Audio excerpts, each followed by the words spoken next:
Hi everyone, here I go with another poem from the beautiful Cassie Martin from the book UNFUCKWITHABLE.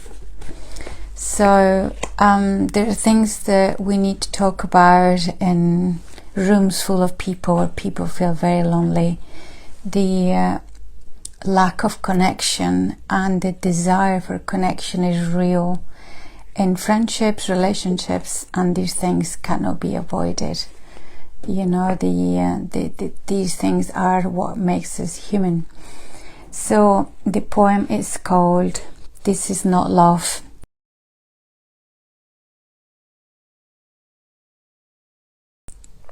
A bone-deep witnessing of love starved by patriarchy. Humans are wired for connection. Love looks like attunement, curiosity, repair, and presence. What follows is what happens when those are missing. A cafe moment. She said nothing, but it was loud. Her silence, her sideways chair, the fury folded into her shoulders, sorrow sitting behind her lashes, like a rainstorm building pressure. He asked what she wanted, as if all was fine. She said nothing. Not the kind of nothing that means nothing. The kind that means I'm testing you to see if I matter. That kind that means please notice I'm starving. The kind that means I'm holding a scream in my chest and don't know how to let it out without being called crazy in the public gaze. So young still, teens, already fluent in a script that didn't write. Of course he noticed, but was trained to treat females' feelings like emotional blackmail. So he puffed out his chest, dug in his heels, determined not to give in to the women's weak aims. He'd seen this before, mother weeping, father's eyes roll. The family folklore, don't fall for it, don't let her win. So he bought a feast for his own hunger, a melting cheese, dripping toasty, aromatic herbs, cake, sugary, hot chocolate, whipped cream in a tall glass, fizzy cola for his wobbly inner child, feeling his hunger like sugar could solve ache, like her silence didn't taste bitter beside him. He fed the boy inside him, whose needs were always met at the cost of everyone else's, while the girl faded. She turned her body away like stubbing out a cigarette, like she knew not to make a scene.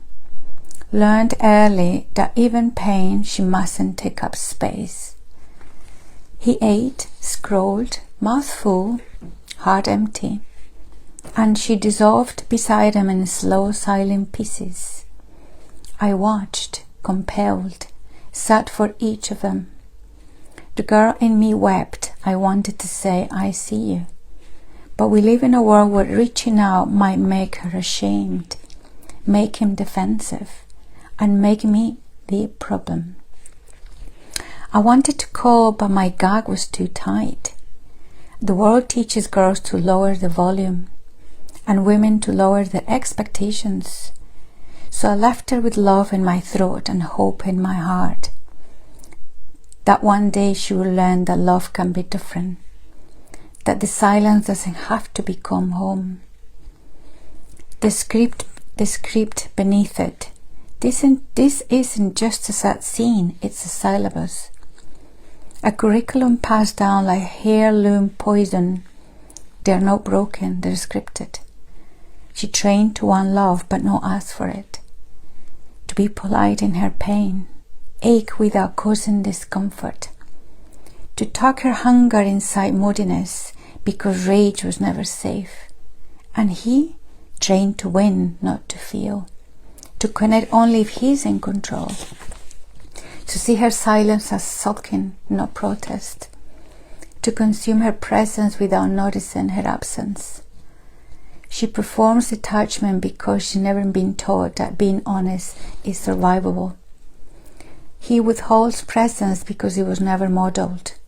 He tunes out, she fades. She tests, he fails.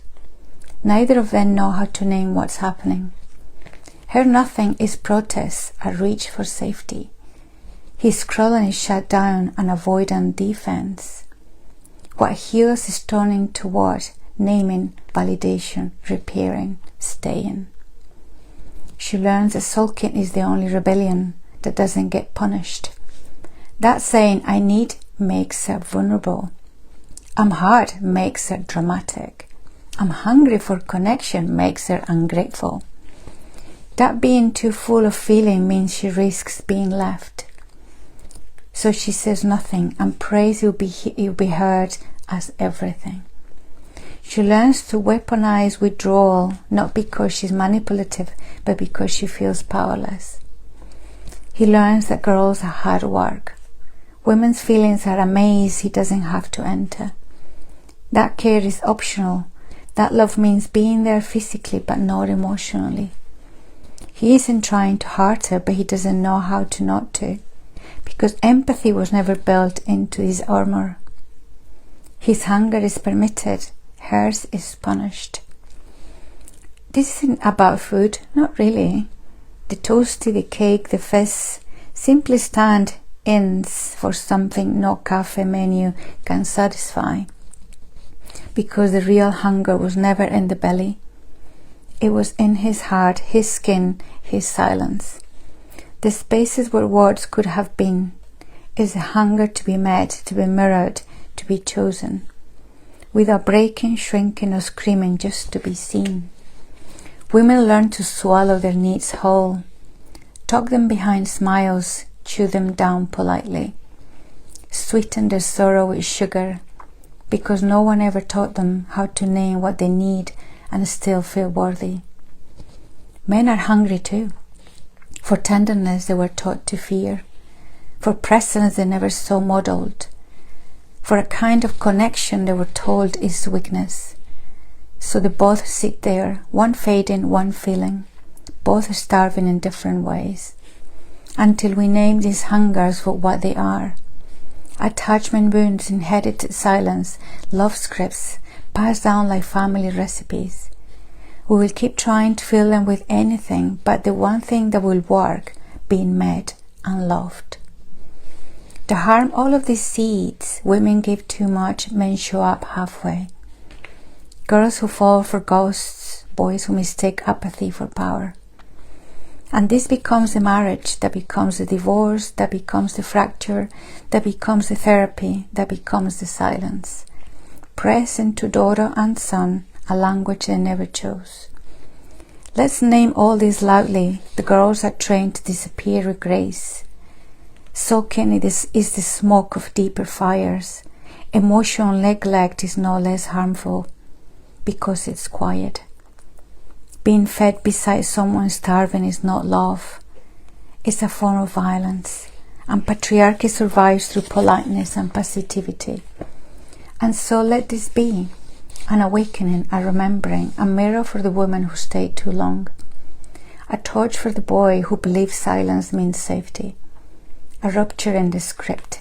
Surely this is not what love looks like. This is not what you deserve. This is not what we must continue. And you, women with fire in your throat, love in your heart, and outrage in your belly as witness. You saw it, you knew it, you didn't look away. You fell into it. That is brave, that is revolution, and it begins at the trembling table of what we dare witness. Author's note. Hunger's the deeper hunger. What we saw in that cafe was not about food. The toasty, the cafe, the fizz were only stand-ins, placeholders for something no menu can serve. The deeper hunger was never in the belly, it lives in the heart, in the aching to be touched with care, in the silence where words should have been. It was the hunger to be met, to be mirrored, to be chosen, without having to break, shrink, or scream to be seen. Most women are taught early to swallow their needs whole, smile instead of speak, chew their longing down with politeness, to sweeten their ache with sugar, because no one ever showed them how to name what they need and still feel worthy. Men carry their own hunger for tenderness. They were taught to fear. For presence they never saw modeled. For connection they were told makes them weak. This is the quiet ache running beneath. So much of our culture is not a hunger for food, but for truth, connection and safety. For someone to say, I see you and your hunger matters. I love you simply because you exist. Not because you perform, not because you please, not because you earn approval. Until we name these hungers for what they truly are, attachment wounds, inherited silence, love scripts, passed down like family recipes, we'll keep trying to fill them with everything except the one thing that works, being met and being loved. Thank you. Bye-bye.